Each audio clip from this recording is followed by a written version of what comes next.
Pode aumentar, Kleber.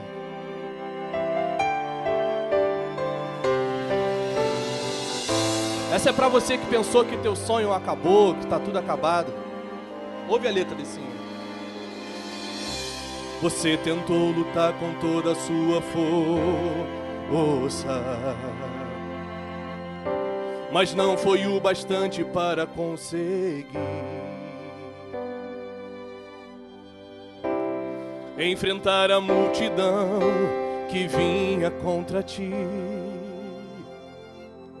Enfrentar a multidão que vinha contra ti. Todos lhe diziam que você não iria conseguir. Não é assim? Conquistar o sonho do seu coração.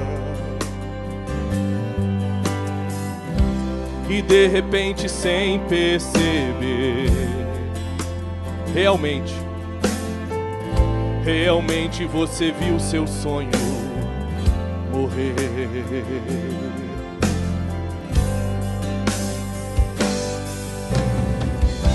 Sem nada poder fazer, clamou, mas parece que ninguém te ouviu.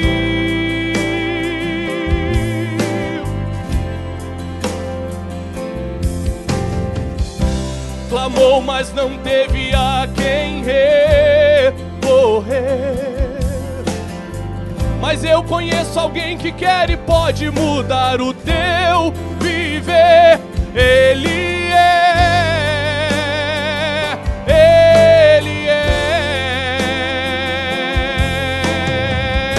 Que ele é?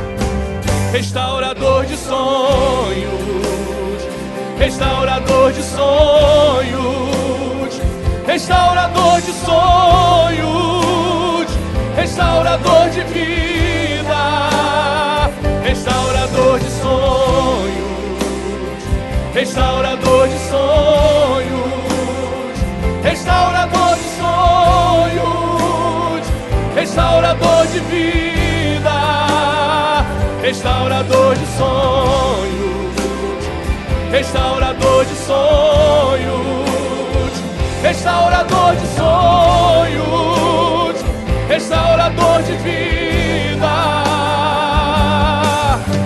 Entregue sua vida no altar de Deus.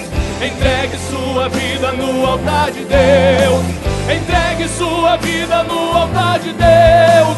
Entregue sua vida no altar de Deus. Entregue sua vida no altar de Deus. Entregue sua vida no altar de Deus. Entregue sua vida no altar de Deus e verás o que Ele vai fazer.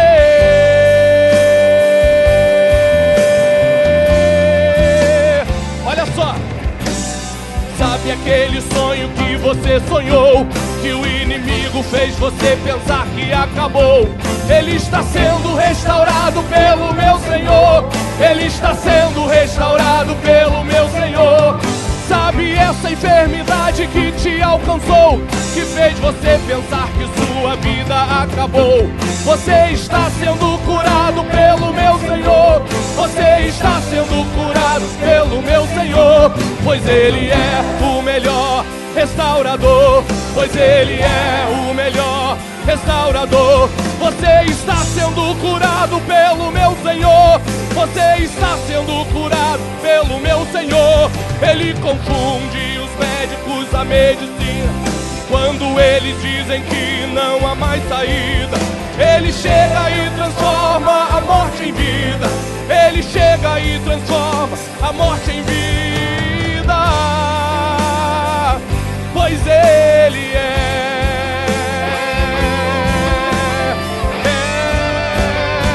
restaurador de sonhos,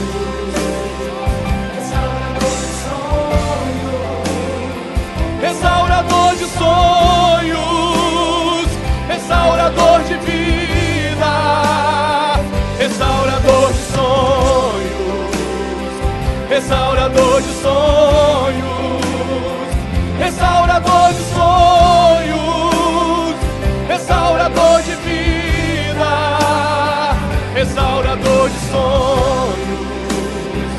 restaurador de sonhos, restaurador de sonhos, restaurador de vida,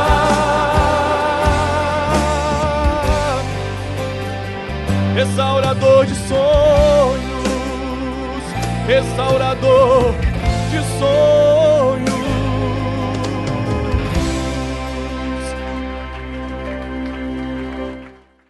Quero louvar a Deus por esta oportunidade, cumprimentar todos com a parte do Senhor e crer que Deus vai restaurar os teus sonhos, amém? Vamos lá. Queria pedir aqui o Douglas. Rafael, me ajuda aí. Pode sentar, gente, pode sentar. Vamos fazer um negócio aqui. Pega o pedestal ali.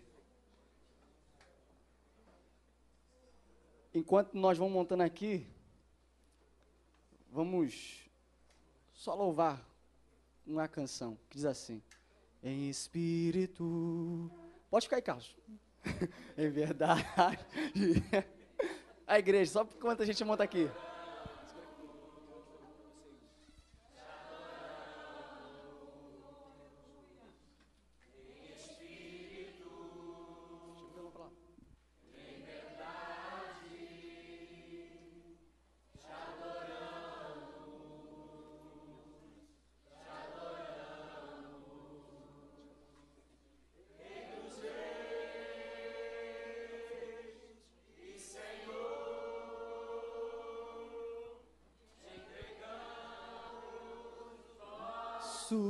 Viver, Rei dos Reis e Senhor, te entregamos nosso. Então adora Ele. Tá bom? Vai cair? Não vai dar tempo não. Foi que eu nasci, ó Rei Jesus, meu prazer é te louvar, meu prazer é estar nos átrios do Senhor, meu prazer é viver na casa de Deus, onde flui o amor. Amém, glória a Deus. Então você pode aplaudir Jesus bem forte mais uma vez? Fique tranquilo, não é nenhuma artimanha nova aí não. Antes de você me julgar, calma, isso é só uma ilustração que eu quero apresentar para vocês hoje. Porque de acordo com a psicologia, nós aprendemos muito mais vendo, fazendo, do que talvez só ouvindo. Então, para facilitar aquilo que eu quero transmitir para a sua vida nesta noite, eu vou falar sobre o véu do templo, do tabernáculo de Moisés. Amém? E aí eu aprendi algo que tem vindo no meu coração, que diz em Provérbios 25, versículo de número 2. É a glória de Deus ocultar o negócio, ou ocultar as coisas. É a glória dos reis investigá-las, é examinar. E o que eu aprendo com essa palavra? Que é a glória de Deus ocultar algumas coisas de nós, mas é a glória dos reis desvendar os mistérios que estão ocultos com o rei, com o Senhor. O salmista declarou dizendo: Senhor, desvenda os meus olhos, para que eu veja a maravilha da tua lei. E quem é que sonda a mente de Deus, senão o próprio Espírito de Deus? Só o Espírito perscruta todas as coisas de Deus, só Ele sabe a mente do Senhor. E eu tenho aprendido com Deus uma coisa: quer ter revelação? Tu tem que perguntar para o Espírito Santo. Você tem que ir aonde ninguém está indo. E durante a semana nós ouvimos diversos tipos de mensagens, muito mais mensagens voltadas para nós do que para Ele. Mensagem que muitas vezes fala da nossa vida, do nosso ego, de bens materiais, e esquecemos que o culto é para Ele, não é para a gente. O culto não é para você receber, o culto é para dar glória a Deus. Então quero convidar você a abrir comigo a sua Bíblia em Êxodo 26. Livro do Êxodo,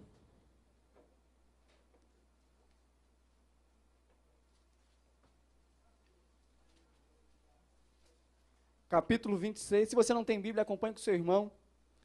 E como de costume na nossa igreja, permaneça em pé para a leitura da palavra. Quantos acharam, digam graças a Deus. Diz assim a palavra de Deus, Êxodo 26, versículo 31, ao versículo de número 33.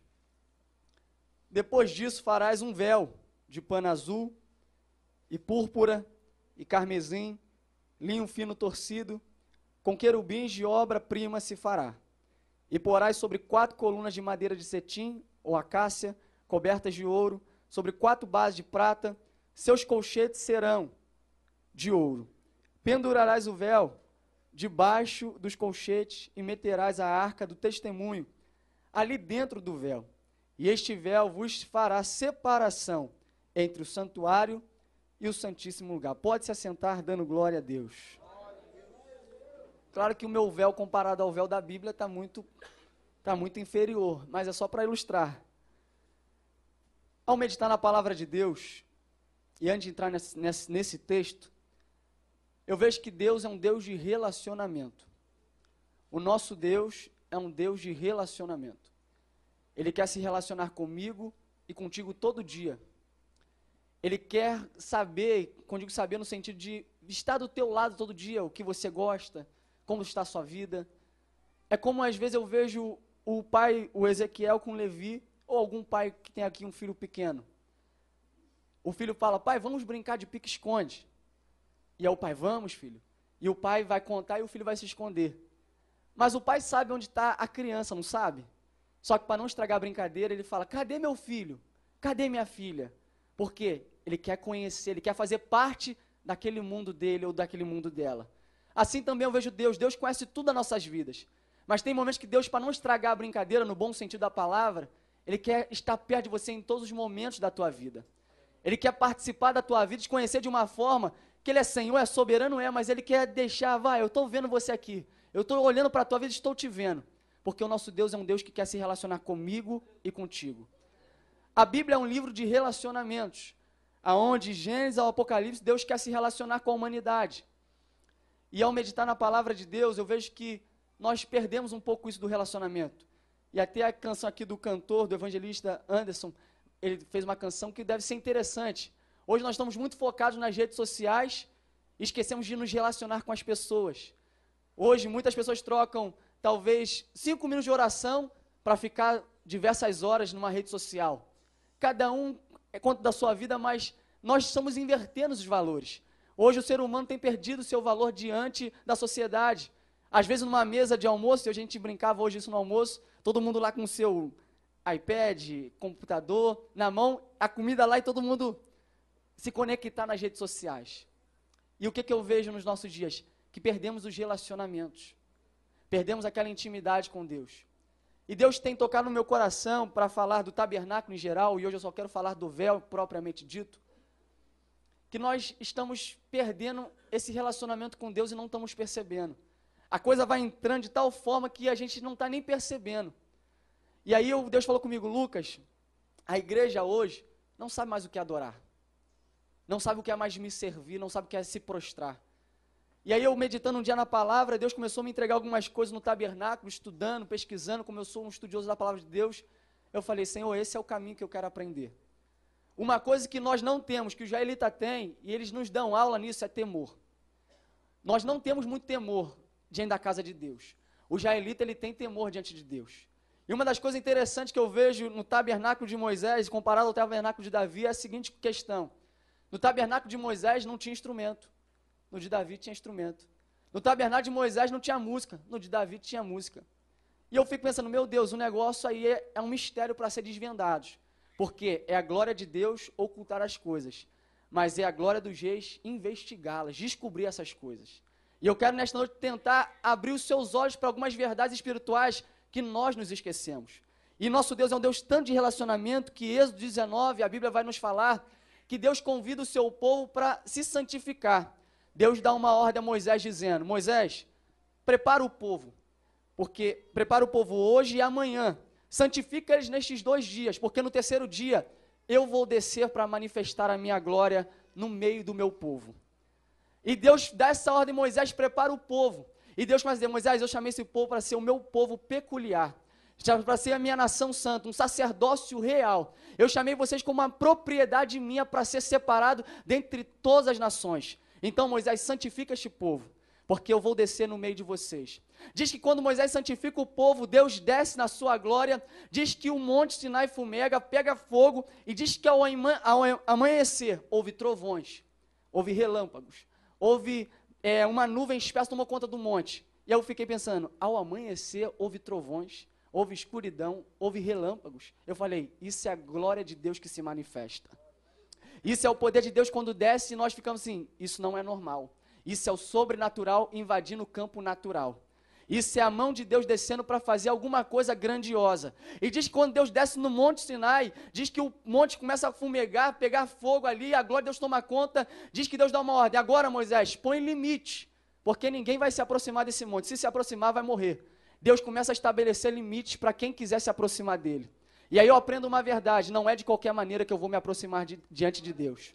Não é de qualquer forma que eu vou me achegar diante de Deus. Se eu quiser chegar diante da presença de Deus, eu tenho que cumprir as exigências que Ele exige para que eu esteja diante dEle. Você não chega diante de Deus se você encheu sua mente tanto de Facebook, de Instagram, de Twitter, ou de novela, ou de futebol. E você espera que você venha para a igreja, quero adorar, sentir Deus. Não. Existe todo um trabalhar de Deus. E Deus falou, Moisés, coloca limite, porque se um animal tocar no monte, vai morrer. E o povo viu, ficou assustado. E Deus fala, Moisés, agora tu sobes, porque eu vou te revelar algumas coisas. Moisés sobe, Deus dá as leis, e Moisés desce e o povo está lá assustado. E aí Deus, no capítulo 24 de Êxodo, Deus vai falar, Moisés, agora sobe tu, Nadab, Abiú e os 70 anciões, porque eu vou manifestar minha glória, eu vou revelar coisas para você ainda maiores. Eu quero te dar um mistério grande. E aí eu fico pensando, meu Deus, nosso Deus é um Deus de revelações. Diga assim comigo, meu Deus é um Deus de revelações. E diz que Deus fala, Moisés, sobe, porque eu vou descer. Você não entendeu. Moisés, sobe, porque eu vou descer. Eu convido você a pesquisar em toda a Bíblia, usar uma expressão como essa, aonde Deus manda um homem subir e aonde ele vai descer para se encontrar com o homem. Esse não é o propósito da igreja, nós irmos de encontro a Ele para que Ele desça, para nós fazermos um culto para Ele, porque quando Deus decide descer, irmãos, algo vai acontecer. Quando Deus decide sair do seu trono, onde Ele é adorado por querubins, serafins, pelos seus anjos, pelos 24 anciões, quando Ele decide, eu vou descer na terra, para quê? Porque eu vou fazer um propósito lá na terra. Quando eu vejo essa expressão na Bíblia, eu falo, Deus quer manifestar a glória dEle no meio do povo dEle. E Deus vai descer por quê? Por causa de um homem chamado Moisés. Deus pode descer por tua causa. Basta apenas você saber como convidar Jesus para participar do teu culto nesta noite. Seria interessante nesta noite Deus descesse do céu dizendo, eu vou descer para manifestar minha glória na plena unção. E Deus fala, Moisés, sobe, porque eu vou descer para me encontrar contigo aí no cume do monte. Eu estou falando de alguém de 120 anos de idade, gente. Alguém que já está velho, segundo nossos olhares, né, segundo a nossa crítica. Alguém que não valeria para nada para a sociedade. E aí Deus falou comigo assim, ninguém nunca é velho para ser usado nas minhas mãos. Ninguém nunca é descartável para fazer a minha obra. Se um velho de 120 anos falou, Deus falou, sobe, porque eu vou te revelar um negócio, um mistério, algo grande, que vai mudar vidas de muitas pessoas, então eu vou te usar. E aí eu vejo aqui o João Pedro sendo usado por Deus, um jovem, um adolescente falando, eu não sou ninguém. E aí eu digo para você, Deus chama um ninguém para ser alguém algum dia. Deus chama aquele que ninguém conhece para transformar ele em alguma pessoa, para manifestar a glória de Deus. E eu vejo que Deus chamou esse homem de 120 anos. E muitas vezes eu me reclamo, ou muitas vezes alguém reclama. Ah, Senhor, eu não sou capaz, eu não posso fazer isso, o Senhor não me chama. Olha para Moisés, 120 anos. E Deus mandou, sobe porque eu tenho ainda uma obra na tua vida. Quando você acha que Deus não vai te usar, Deus vai te usar poderosamente. Quando você acha que não acabou, não tem mais como Deus fazer nada na minha vida, eu creio que no final da tua vida vai ser o período que Deus mais vai te usar para fazer milagres. E aí Deus chama Moisés, sobe. E Moisés está indo em direção. Só que Moisés está indo no Monte Sinai, gente. É um monte com mais de 3.000 metros de altura.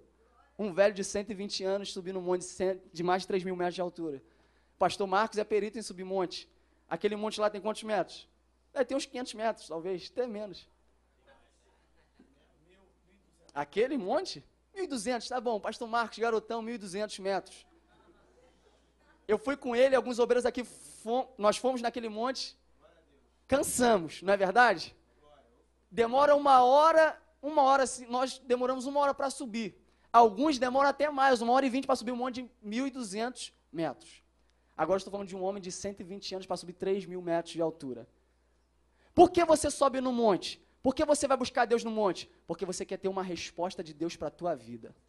Ninguém sobe no monte para conversar ou ficar lá jogando conversa fora. Você sobe no monte porque eu vim buscar um milagre de Deus para a minha vida. Esse é o propósito de subir no monte. E Moisés está subindo, eu fico muitas vezes olhando o Senhor. Eu já subi no monte que o pastor Marcos vai, ele sobe lá toda terça-feira. Eu já subi em alguns montes, mas 3.000 metros é muita coisa. E se muitos crentes falou colocar diante dos olhos de Deus, quando a gente sobe diante de um monte, a gente começa a reclamar. Ah, Deus, não vale a pena. Eu digo que vale a pena pagar o preço para você subir nesse monte.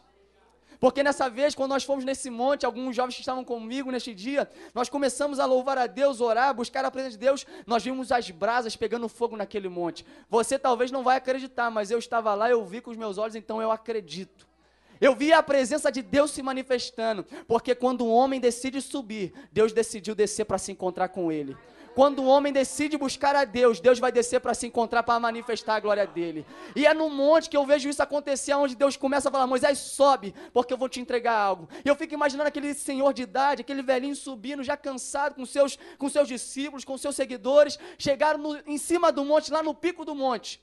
E aí você acha, agora Deus vai se manifestar. Errado. Deus não se manifestou. Diz a Bíblia que a glória desceu, mas Deus não estava ainda ali. Diz que a glória tomou conta do monte, mas Deus não se manifestou. E eu fiquei olhando, meu Deus, eu sou impaciente, eu sou ser humano. Nós queremos tudo para ontem, para hoje. Nós queremos, Deus, eu quero um milagre agora na minha vida, a cura. E Deus fala, não é no teu tempo, é no meu tempo. Não é quando você quer, é quando eu quero fazer na tua vida. E nós, por acharmos que nós queremos sempre no nosso tempo, Deus fala, vai esperar mais um pouquinho, porque não é no teu tempo que eu vou fazer um milagre, é no meu tempo. Moisés subiu, deve estar empolgadão lá, cheguei no cume do monte para adorar a Deus, só tem a glória, mas cadê ele? Ele falou que ia descer e não desceu. Diz a Bíblia que Deus mandou esperar Moisés 6 dias. E eu fico imaginando, um dia está lá Moisés no monte, glória a Deus, aleluia, vai ter presença de Deus, vai ter milagre na minha família, na minha casa. Está empolgado no primeiro dia, no segundo dia também ele está lá, aleluia, adora, no terceiro dia, e nada, está só a glória lá, mas não tem nada.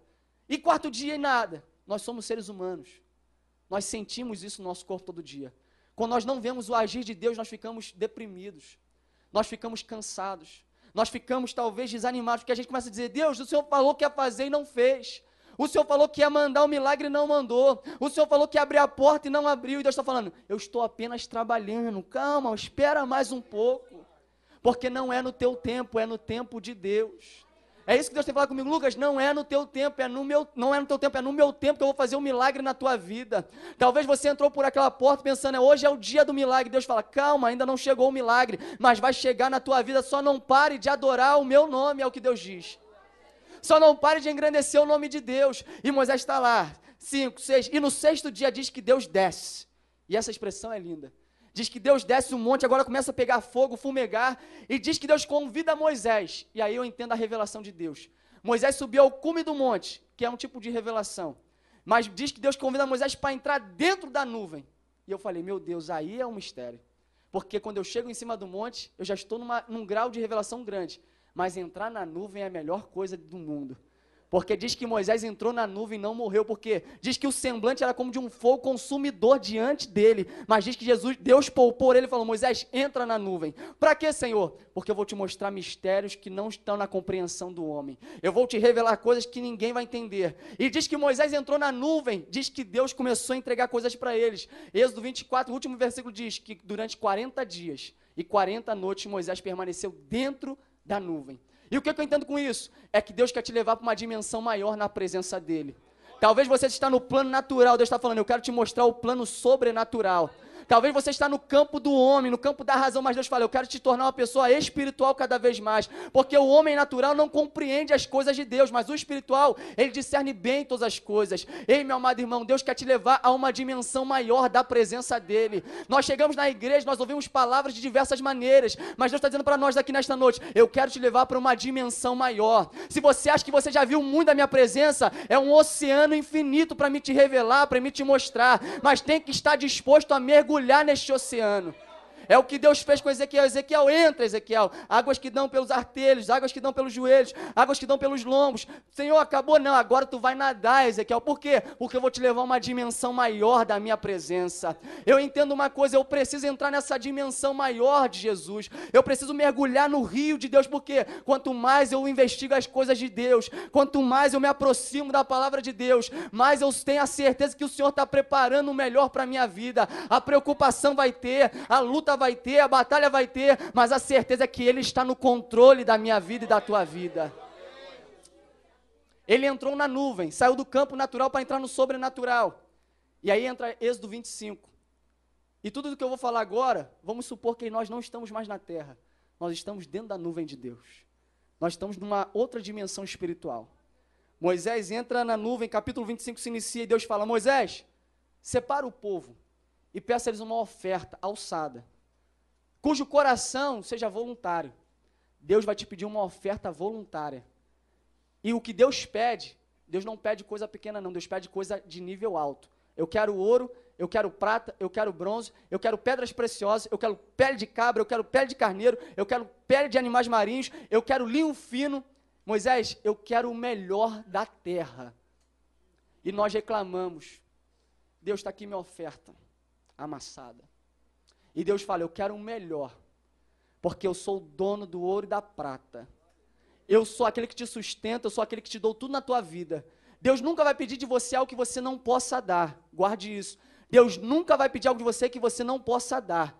Então, quando nós chegamos na oferta, nós muitas vezes reclamamos: que momento é esse? Esse é o momento, um dos melhores momentos do culto. Por quê? É a hora que você está oferecendo: Deus, está aqui, o Senhor me deu, mas eu estou te dando em forma de gratidão. Deus, eu estou te honrando com as minhas primícias, eu estou te dando meu dízimo, a minha oferta, porque é o sacrifício, mas eu estou te dando por amor. E Deus cobra de Moisés o melhor. Mas para que essa oferta, Moisés? Para que essa oferta, Senhor? Eu vou pedir para o povo. Deus conversando com Moisés. E Moisés pergunta para Deus: para que essa oferta? E Deus responde: Moisés, para fazer um tabernáculo. Um tabernáculo. E a Bíblia, você tem que conversar com a Bíblia. A Bíblia, ela te responde. É o porquê, é o para quê, é onde, quando. E você vai conversando, você vai tendo as respostas. Por que um tabernáculo, Senhor? Porque eu vou habitar no meio do meu povo. Você não entendeu. Se ele tivesse entendido, você estaria pulando, dando glória a Deus, aleluia, saltando aí. Eu vou explicar para você o que é isso. Por que eu vou construir um tabernáculo? Porque eu quero habitar no meio de vocês. De Gênesis até agora, Deus não decidiu habitar em lugar nenhum. Ele falou: Moisés, separa esse povo, porque a partir de hoje, eu vou andar no meio do povo de Israel. E eu trago isso para os nossos dias. Isso aqui é um tabernáculo. Isso aqui é uma casa de oração. Deus decidiu habitar no meio do seu povo. Deus decidiu habitar no meio da igreja. Jesus falou que aonde houverem 2 ou 3 reunidos no meu nome, aonde ele está? Lá fora, aqui no canto, ele está onde? No meio. Para manifestar a glória dele na tua vida e na minha vida. Ninguém saiu da sua casa, ninguém saiu do seu lar para ver revista de Avon, para ver ou qualquer fofoquinha, ou para falar mal de alguém. Todo mundo saiu da sua casa, eu creio nisso, nessa expectativa, para ver a glorificação de Deus no meio da igreja.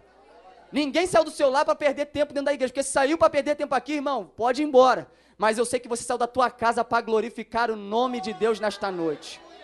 Você saiu da sua casa para adorar o nome de Deus nesta noite. Porque Deus decidiu habitar no meio da igreja. E quando Deus decide habitar no meio da igreja, Ele é o dono do culto. É Ele que está o dono da reunião. É Ele que está no controle da tua vida. Você pode ter entrado com a preocupação, pode ter entrado com o pensamento, dizendo, não está dando certo. Mas Ele fala, eu estou no meio da situação. Eu estou no meio da tua vida. Eu estou no controle da tua vida. Eu sei de uma coisa, eu entrei de uma forma por aquela porta, mas eu não vou sair da mesma maneira que entrei. Porque Deus está no meio da igreja nesta noite. Deus está no nosso meio. Então levante uma das mãos, dá um glória a Deus bem alto para Ele.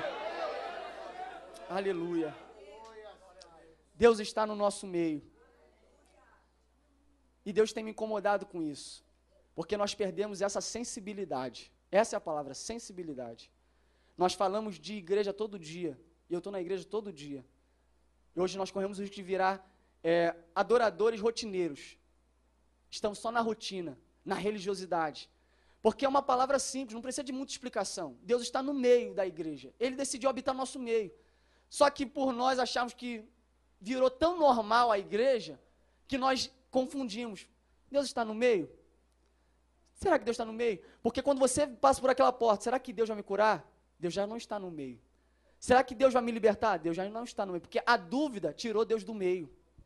A dúvida tirou Deus do centro, de onde Ele tem que estar na tua vida e na minha vida. Porque a dúvida não procede de Deus. A certeza vem de Deus. Deus está no meio, Ele vai me curar. Deus está no meio, Ele vai mudar a minha família, a minha casa, a minha história. Deus vai mudar a minha vida por completo, porque Ele é o Senhor que está no meio. Diz que o seu trono é um trono que está no meio, onde já é adorado por anjos, querubins, serafins. Ele é adorado por toda a humanidade. E nós devemos adorar somente a Ele, mas nós perdemos essa sensibilidade diante do altar de Deus. E aí chega Êxodo 26, para a gente adiantar e para finalizar já a palavra. Êxodo 26 diz que Deus começa a dar uma ordem, Ele vai falar da arca, Ele vai falar de outros materiais. Um dia eu prego sobre cada um desses materiais, mas hoje eu vou pregar sobre o véu. Êxodo 26 diz que Ele começa a dar instruções a Moisés sobre as cortinas, sobre o material para colocar no tabernáculo. Só que Êxodo 26, 31, Ele começa a dizer: Moisés, faz para mim um véu de pano azul, carmesim ou púrpura, pano azul, púrpura ou carmesim de linho fino retorcido. E eu, estudando sobre o tabernáculo de Moisés, eu vejo que existem duas abordagens para me falar dele para você. Alguém aqui já estudou o tabernáculo de Moisés? Eu já estudei e nunca entendi. Porque é difícil. Não é fácil, é difícil. Você estuda, você vê um côvado, não sei de quê, meio côvado, e você fica ali, meu Deus, que negócio é esse? Aí você pega a Bíblia, chega, não dá mais, desisto. Só que o que eu falei nesta noite para você, é a glória de Deus ocultar as coisas, mas é a glória dos reis desvendar as coisas, investigar essas coisas. Se você ler e desistir na primeira vez, Deus vai falar: você perdeu o tesouro que está guardado aí. Deus quer que você fique ali, tem um mistério aqui, tem uma palavra aqui que vai mudar vidas, eu vou ficar aqui. E eu já estudei algumas vezes, eu nunca entendi. E de um tempo para cá, Deus tem incomodado a questão da adoração dentro da igreja, e Deus falou comigo alguma coisa, eu falei: vou estudar. Porque olhando para o tabernáculo de Moisés, eu olhando de cima, o tabernáculo de Moisés não tem aqui a figura, mas um dia eu trago para a igreja. Ele forma a cruz de Cristo. Ele forma a cruz de Cristo. Porque toda a Bíblia aponta para uma pessoa somente. E o tabernáculo de Moisés aponta somente para uma pessoa: Jesus Cristo. Jesus está no centro da palavra de Deus. Jesus, Ele é o início, Ele é o meio, Ele é o fim da palavra de Deus. E quando eu vejo isso, que a Bíblia fala que Deus manda construir o tabernáculo, eu posso usar duas abordagens para falar para você do tabernáculo. A primeira abordagem é começando de fora para dentro, do externo para o interno. Porque o tabernáculo, todos nós conhecemos, era formado de 3 partes. Se vocês sabem, vão comigo: átrio,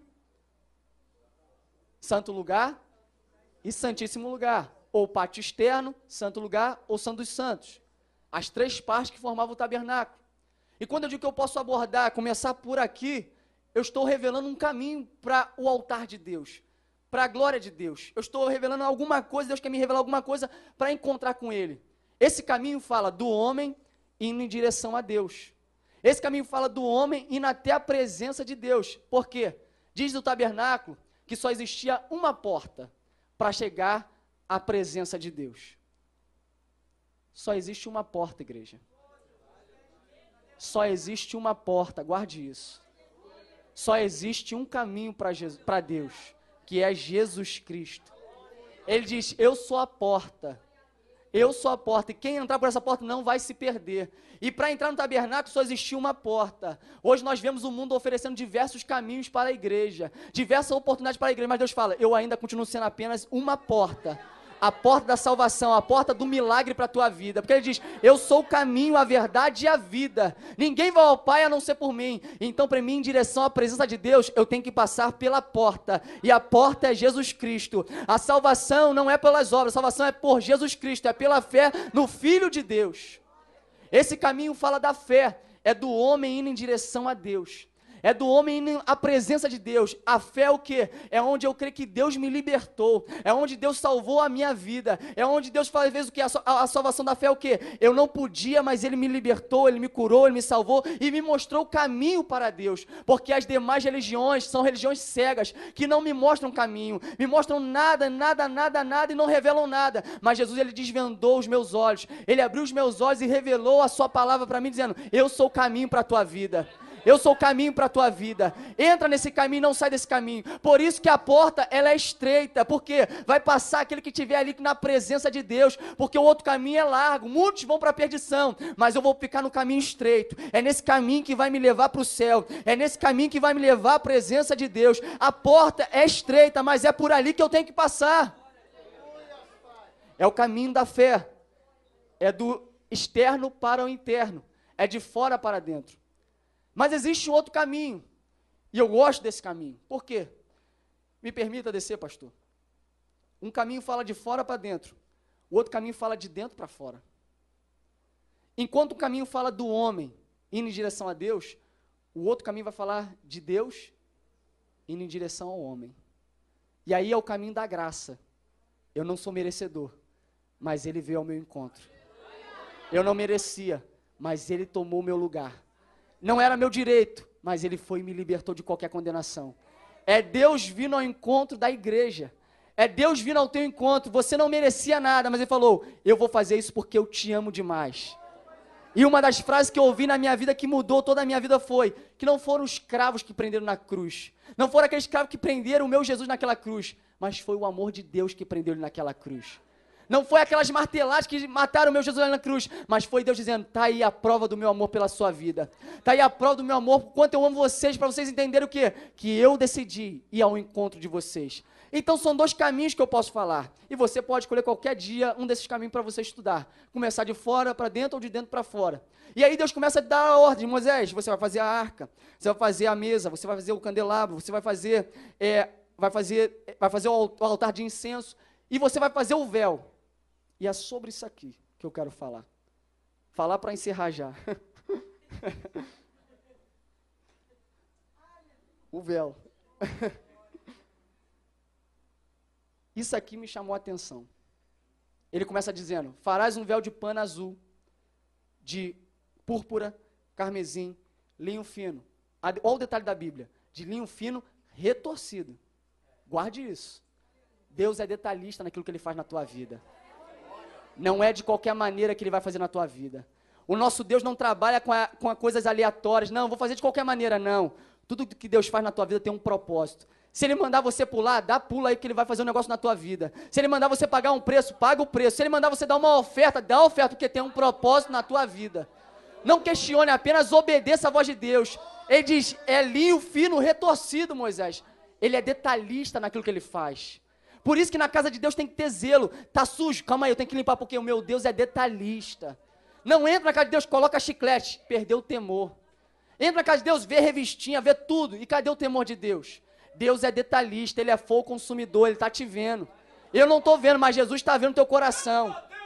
Deus está vendo como você entrou por aquela porta. Se você entrou para falar mal do pastor, do pregador, do cantor, se você entrou para reclamar do horário do culto, Deus está dizendo, eu estou vendo. Assim como eu venho na expectativa para adorar a Deus, Deus também tem uma expectativa para ser adorado. Alabaracalabarachuru. Elebaracanto, ravassuri, igaci. Eu venho com uma expectativa para adorar. Não, venho, pastor, eu quero sentir a glória de Deus. Eu quero ver o milagre acontecer. Eu quero ver... Mas viu futebol até tarde, viu UFC até tarde, viu novela até tarde, e aí chega aqui, eu vim com a expectativa, o pregador não prega nada, o pastor não canta nada, o Levi não canta nada, a irmã desafinada. Só quero dizer uma coisa para você nesta noite, assim como você tem uma expectativa, Deus também tem uma expectativa. Deus tem uma expectativa. Você quer corresponder à sua expectativa, mas a expectativa dele é maior. Ele vai olhar, meu camarada, tu veio para a igreja querendo tudo isso. Mas você orou, você jejuou, você leu a Bíblia, você fez o teu culto na tua casa para primeiro querer o culto aqui dentro? Confundimos tudo hoje, trocamos tudo hoje, estamos invertendo os valores. Nós achamos que nós estamos no trono, mas é Deus que está no trono ainda, igreja. Vivemos uma cultura onde o homem é engrandecido e Deus está colocando de lado. Mas eu quero dizer, Deus está no trono para glorificar o nome dEle. Não tenta roubar aquilo que é de Deus não, igreja. Veio para a igreja, passou por aquela porta. Temor de Deus. Deus, eu vi novela, mas me perdoa, Senhor. Eu vi futebol, mas me perdoa, Senhor. Eu fiz tanta coisa que não te louvei, não te adorei, mas eu vim para pedir perdão, para te adorar nesta noite, Jesus. Toda vez que você se humilha diante de Deus, Deus te exalta, igreja. Toda vez que você se prostra diante dEle, Ele vai falar, eu vou te levantar, por quê? Você se humilhou. Você reconheceu que você não é nada. E não estou dizendo que é errado ver novela, futebol, nada disso. Eu estou dizendo que a prioridade não é mais Deus. E muitas vezes é outras coisas. Estou falando de questão de prioridade. E aí o dia todo você está lá com a cabeça cheia, atarefada. E você não tirou nem um dia para dizer, Deus, eu estou aqui no meu dia para te agradecer pelas lutas, pelas provas. E aí a igreja acha, isso que eu vejo na igreja. Parece que nós, os pregadores, os cantores, somos mágicos. Canta aí que a glória vai descer. E o cara está assim. Eu não sou mágico, eu sou apenas um servo na mão dele. A glória não vem de mim, vem dele. Se ele quiser usar, ele vai usar. Se ele quiser fazer, ele vai fazer. E nós chamamos, não, vai usar o pregador tal, vai usar o cantor tal. E Deus fala. E aí a gente olha assim, desafinado, meu Deus. Mas eu vejo Deus usar pessoas desafinadas. Eu vejo Deus usar pessoas afinadas para a glória dele. Eu vejo Deus usar pessoas que não sabem nem um português direito para pregar. E eu vejo Deus usar pessoas competentes para pregar também. Porque Deus não está interessado na minha aparência externa. Deus está olhando sempre para o meu coração. Toda vez que você passar por aquela porta, Deus vai olhar. É o coração que eu estou olhando. É para dentro daqui que eu estou vendo. Será que tem sinceridade nessa adoração? Será que essa adoração está subindo diante das minhas narinas? Será que Deus está cheirando? Está gostosa a adoração na plena unção. Mas tem culto que Deus vai cheirar e está fedendo, igreja. Tem adoração que está subindo e está fedendo diante da narina de Deus, porque não está agradando a Ele. Porque a nossa mente, hoje nós vivemos num mundo de informações, que nós somos abarrotados de informações, a cada minuto é muitas informações. E você tem que se esvaziar, como o apóstolo disse, o pregador disse, é necessário que ele cresça, que eu diminua, eu tenho que me esvaziar mesmo de mim todo dia. Porque se eu não esvaziar minha mente das coisas do mundo, eu vou vir para a igreja com a cabeça grande só de coisas do mundo e não tem nenhum espaço para Jesus ali. E foi isso que Deus falou comigo. Ele falou, faça um véu de pano azul. O azul na Bíblia, ele ilustra alguma coisa. Se você perguntar para qualquer criança, qual é a cor do céu? Azul. Deus é detalhista. Deus não faz nada sem propósito. Tudo que Deus faz tem um propósito. Por que azul? Porque azul na Bíblia vai falar do segundo homem, do Filho de Deus. Em 1 Coríntios, capítulo 15, diz lá, o primeiro homem é da terra, mas o segundo homem é do céu. Está falando de alguém. Quem é do céu? Jesus Cristo. Tudo no tabernáculo aponta para Jesus. Então, quando fala do céu, está falando o quê? Do Filho de Deus. Daquele que veio para salvar as nossas vidas. Só que continua dizendo, faz também de carmesim, vermelho. O vermelho na Bíblia simboliza o quê? O sangue, o sacrifício de Jesus. Aquele que morreu pela minha vida e pela tua vida. Aquele que se entregou por nós naquela cruz. O sangue que foi derramado, vertido por mim. Porque quando ele olhar o sangue, ele vai ver. Está justificado, purificado pelo meu sangue. Só que, o que significa o púrpura na Bíblia? O azul fala do homem que veio do céu, o segundo homem. O vermelho fala do sacrifício. E tem coisas que eu não entendo e hoje eu entendo. Olha que só paradoxo isso. Eu não entendo e entendo. Eu trabalho com design gráfico. E como eu disse, eu já estudei o tabernáculo muitas vezes. E não entendia. E hoje uma das áreas que eu não imaginava trabalhar era no design gráfico e web design. Nunca passou na minha cabeça. Porque a gente não entende os propósitos de Deus. E fiz o curso. E uma das matérias que tem na área do design é teoria das cores. Todas as cores têm um porquê, têm um significado na teoria das cores. E não sei se você, mas se eu juntar o azul com o vermelho e misturar essas duas cores, elas formam o púrpura, o roxo. Formam o púrpura, o roxo. Faz em casa esse teste. Oi? Faltou a tinta, hoje não tem tinta. Faz esse teste na sua casa, junto o azul com o vermelho, vai formar o púrpura. E eu falei, Senhor, eu antigamente estudava e não entendia. Por quê? Eu sou alguém curioso, eu pergunto, Deus, podia ser amarelo, podia ser verde, mas Deus escolheu o azul, o vermelho e o púrpura. E eu falei, Deus, por que o púrpura? Porque o púrpura simboliza realeza, simboliza majestade. Na época, quando Moisés escreveu isso, Naquela época, os reis, eles se vestiam de púrpura. A púrpura, o roxo, era uma cor da realeza. Era uma cor nobre. Era uma cor que estava presente nos palácios. E aí eu entendi. O segundo homem veio do céu, que sacrificou no vermelho, que é o sangue dele, que misturou as duas cores, fez dele Senhor dos senhores e Rei dos reis. Quando olharam para ele, viram na placa, está em latim, está em hebraico, está em grego. Eis aí o Senhor, o Rei dos judeus. O mundo todo vai entender que ele agora é rei. E diz em Apocalipse, capítulo 19, que na sua costa está escrito, Rei dos reis, Senhor dos senhores. Ele é Rei dos reis. Aplauda ele nesta noite. Amém. Eu vou acabar agora. Eu vou acabar porque não dá, acabou o tempo. E eu nem falei do véu, né? Mas tudo bem. Continuando. As 3 cores. Mas ele dá o detalhe. Tem linho fino, retorcido. Linho na Bíblia simboliza uma coisa. Simboliza justiça. Linho na Bíblia fala de justiça. Não a minha justiça é a tua justiça. Porque a nossa justiça é como trapo de imundícia perante ele. Mas a justiça dele é a justiça que nos justifica através do sangue de Jesus. Quando ele morreu pela minha vida, ele falou, eu estou te justificando. Eu estou comprando a tua briga, eu estou te livrando da sentença de morte, porque eu sou o Deus que estabeleço a minha justiça. E a Bíblia vai falar que Deus é o justo juiz.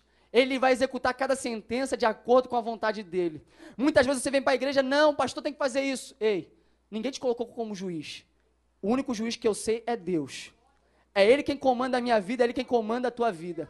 Nós apontamos o dedo para o irmão, olha lá, pecador, olha lá, fofoqueiro. Ei, para de apontar o dedo para alguém. Olha para a tua vida primeiro. Para de olhar os erros dos outros, olha para você primeiro. Porque nós temos a mania de apontar o erro de todo mundo, colocamos como juiz. Olha lá, caiu. Um dia pode ser você na mesma situação. E aí eu aprendo uma coisa, enquanto tem muitas mãos apontando o dedo, tem poucas mãos para dizer, eu vou te ajudar a te levantar. Enquanto tem muitas mãos acusando o teu pecado, fazendo alguma coisa, quero ver alguma mão ser como Barnabé. Barnabé chamou Paulo, tu vai trabalhar comigo, Paulo.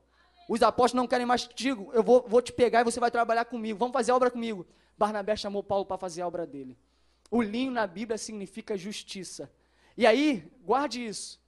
Um dia também prego sobre o sumo sacerdote e suas vestimentas. Que para passar o véu, o sumo sacerdote tinha que estar vestido de linho. E aí eu aprendo uma coisa. Para mim entrar diante de Deus, eu tenho que estar vestido com a justiça dele. Eu tenho que estar vestido com a roupa que ele deseja. Não é a minha roupa, não é o meu trapo de imundícia, não é a minha vestimenta, é a roupa dele. E o sumo sacerdote sabia muito bem disso. Se ele tivesse vestido qualquer outra coisa, ele ia ser morto. E aí a Bíblia vai falar o quê? De linho fino retorcido. E bordarás querubins. Bordarás querubins. E uma das coisas que eu estou estudando ainda para preparar essa mensagem dos querubins, só dos querubins, é que os querubins eles me chamam a atenção. Deus é detalhista naquilo que ele faz. Deus manda bordar querubins diante do véu, para que todo mundo venha ver que tem querubim ali. Alguém sabe o que significa um querubim quando está diante de um véu? Ou qualquer querubim quando ele aparece? Querubim significa guardadores da santidade de Deus. Guardadores, protetores da santidade de Deus. O que significa isso? Ei, se passar o profano, se o imundo, o pecador tentar passar, morre. Porque eu sou o guardador, eu sou o protetor da santidade de Deus. Talvez você ainda não entendeu. Gênesis capítulo de número 3, diz que quando o homem pecou, diz que Deus colocou 2 querubins na entrada do jardim do Éden, dizendo, nunca mais vão descobrir o caminho, porque a partir de hoje eu coloco 2 guardas para proteger o caminho, porque o homem pecou, transgrediu. Deus falou, não pode. Os querubins eles estão presentes para proteger a santidade de Deus. E o que eu entendo é que ninguém pode chegar diante de Deus de qualquer maneira. Quando eles olhavam ali, tem querubim, cuidado, não mexa com eles, porque estão para proteger a glória de Deus. E aí eu lembro de um querubim famoso na Bíblia, chamado Lúcifer, síndrome de Lúcifer, aquele que queria ser maior do que Deus, aquele que queria ser igual a Deus, aquele que queria se assentar no trono de Deus. Só que Deus falou, esse é fraquinho, toma um tapa na cabeça para cair, para ficar quietinho, porque eu sou maior do que qualquer coisa. Foi como o pastor aqui quinta-feira pregou, Deus não tem adversários, Deus não tem inimigos. E eu concordo com ele plenamente, porque nós fomos ensinados que Deus tem um inimigo. Deus não tem inimigo. Eu e você temos inimigos, principados e potestades nas regiões celestiais. Deus não, porque Deus está acima de qualquer principado e potestade. Deus está em outro campo. Principado e potestade nem assusta a Deus. Eles são tão fraquinhos comparado à glória de Deus. Diz que o quê? Que eles vão tentar se manifestar, Deus cai. Lúcifer tentou roubar a glória de Deus. Hoje, nos nossos dias, muitos adoradores têm tentado roubar a glória de Deus. E aí eu aprendo com a história de Lúcifer uma coisa. Toda vez que eu tento roubar aquilo que não é meu, mas é dele, a queda é grande e a queda é feia. A queda é grande e a queda é feia. Por isso, quando eu prego, quando eu louvo, Deus, é teu. Tudo é teu. Nada é meu, Senhor. Sou apenas um instrumento que hoje estou sendo usado por ti, mas é teu. Porque eu reconheço o meu lugar diante de Jesus. O meu lugar diante de Jesus é nos pés dele. É se prostrando e adorando, dizendo: Jesus, é o Senhor que me capacita todo dia. Porque se não for a misericórdia, a graça dele, nós seríamos consumidos. Então eu aprendo que quando tem querubim e Lúcifer tentou roubar a glória de Deus, Deus abateu ele. E aí Deus pega a menor partícula do mundo, o pó da terra, para fazer adoradores que adoram ele em espírito e em verdade. Ele era o anjo maior, Deus pega o menor para fazer dele um grande adorador. Hoje ele tem inveja da tua vida, da minha vida, porque você tem a liberdade para adorar a Deus em qualquer tempo, em qualquer hora. Você tem a liberdade para engrandecer o nome de Deus, você tem a liberdade para exaltar o nome de Deus. E para a gente encerrar, não vai dar para falar das 4 colunas, das bases de bronze. Não dá. Nem da madeira de acácia também dá. Eu vou falar só o primeiro ponto do véu. Posso falar? Com véu eu aprendo 3 verdades. Vou falar só uma hoje. Quem sabe domingo que vem? Brincadeira. A primeira verdade é que o véu, ele simboliza uma barreira. Véu na Bíblia está dizendo que ele significa uma barreira. E o que é uma barreira? Uma barreira é aquilo que me impede de passar para algum lugar. Então, toda vez que quando eu li essa palavra, Deus falou isso comigo ao meu coração, e o tema da minha mensagem, se eu fosse dar um tema, era adoração sem barreiras, seria o tema da mensagem. Toda vez que eu vejo uma barreira, eu não posso passar, porque ela me impede de alcançar aquilo que está atrás dela. Só passa por uma barreira ou por uma porta quem tem a senha, quem tem acesso. Então, o véu simboliza o quê? Acesso restrito, acesso limitado. Ninguém pode passar. Se passar, morre. Se tentar ultrapassar, vai ver a glória de Deus te fulminando. Porque não é de qualquer maneira que eu vou passar para lá. Não é de qualquer jeito que eu vou passar para lá. E aí Deus começou a falar comigo algumas coisas, e eu falei: Senhor, me continua falando que eu quero entender mais isso. A nossa vida é muitas vezes uma adoração com barreiras. Nós colocamos barreiras diante de Deus. Deus não pode fazer isso. Deus não pode fazer aquilo. Deus não... Ele tem poder para fazer qualquer coisa. E nós colocamos essas barreiras, inúmeras barreiras, e ficamos ali. Já viu quando você adora e parece que a adoração não flui? Porque existe uma barreira. Existe algo que está impedindo você de ultrapassar. Porque a barreira e o véu, isso que Deus falou comigo, o véu está ocultando uma verdade sobrenatural. Você já olhou para uma noiva? E minhas irmãs são bem casadas. Está aqui, Kézia? Beijo. A Kézia não está aqui. Mas são bem casadas com grandes homens de Deus. E no casamento delas, eu pude reparar isso. Tem o véu. O véu da noiva é muito bonito. Só que quando a noiva ela coloca o véu, está escondendo alguma coisa. Está escondendo a sua beleza. Porque nós olhamos para a noiva, o véu está sobre ela. Nós não estamos vendo a beleza da noiva como ela realmente é, porque o véu está ocultando aquela beleza. E aí eu falei: meu Deus, isso é interessante. Mas quando tira o véu, o Felipe olha para a Kézia. É bonita mesmo. Assim também é a glória de Deus. Eu olho para esse véu, ele está ocultando alguma coisa que está atrás dele. E o que tem atrás desse véu? A Arca da Aliança. A barreira não me deixa ver a glória de Deus. Mas a barreira vai ter que cair por terra para me ver a glória de Deus. A barreira vai ter que cair porque eu quero ver a beleza da glória de Deus. Então, nesta noite, a barreira que está impedindo você de ver a glória de Deus vai cair por terra nesta noite. Porque você tem acesso livre à presença de Deus. Você tem acesso livre à presença do Pai. Coloque em pé comigo nesta noite.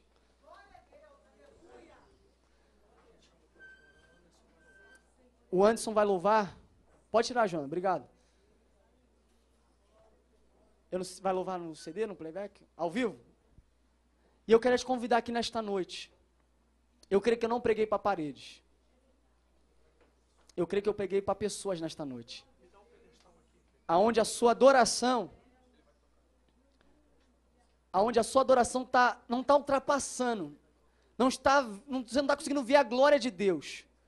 Mas eu quero dizer que a barreira vai cair por terra nesta noite.